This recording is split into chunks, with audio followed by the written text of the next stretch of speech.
अॼु अवामी राज तहरीक जे चेयरमैन सैयद खलील अहमद शाह जे हेठि सदारत हिकु अहम प्रेस कॉन्फ्रेंस मुनक़िद थी, जंहिं में अवामी राज स्टूडेंट फेडरेशन ARSF जी मरकज़ी क़यादत भरपूर शिरकत कई। रिपोर्ट अब्दुल कदीर शाह। प्रेस कॉन्फ्रेंस में ARSF पाकिस्तान जे मरकज़ी काबीना जे हेठियां उहदेदार शामिल हुआ।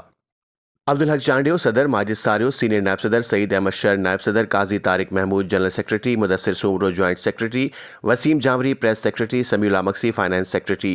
प्रेस कॉन्फ्रेंस दौरान मुल्क में वधंदड़ महांगाई ऐं पेट्रोल जी क़ीमतनि में लगातार वाधि ऐं इन जे नतीजे में शागिर्दनि खे पेश ईंदड़ मुश्किलातुनि खे सख़्त ॻणती ज़ाहिर कई। अॻवाननि चयो त मौजूदा माशी बहिरान सबबि शागिर्दनि लाइ तालीम जारी रखणु इंतहाई ॾुखियो थी पियो आहे, जंहिं करे हज़ारे शागिर्द तालीम छॾण ते मजबूर थी रहिया आहिनि। इन मौक़े ते हुकूमत खां मुतालबो कयो वियो त फौरी तौर शागिर्दनि लाइ मुफ़्त ट्रांसपोर्ट फ़राहम कई वञे, त जीअं हर शागिर्द बिना कंहिं रुकावट जे पंहिंजी तालीम जारी रखी सघे। इन खां अलावा तालीमी इदारनि में शागिर्दनि ऐं ख़ासि तौर ते नियाणियुनि सां थींदड़ हिरासमेंट जे वाक़िअनि ते सख़्त तशवीश जो इज़हार कयो वियो ऐं हुकूमत खां घुर कई वई आहे त अहिड़नि वाक़िअनि खे रोकण लाइ फ़ौरी क़दम खंया वञनि ऐं ॾुहारियुनि खे सख़्त खां सख़्त सज़ा ॾिनी वञे।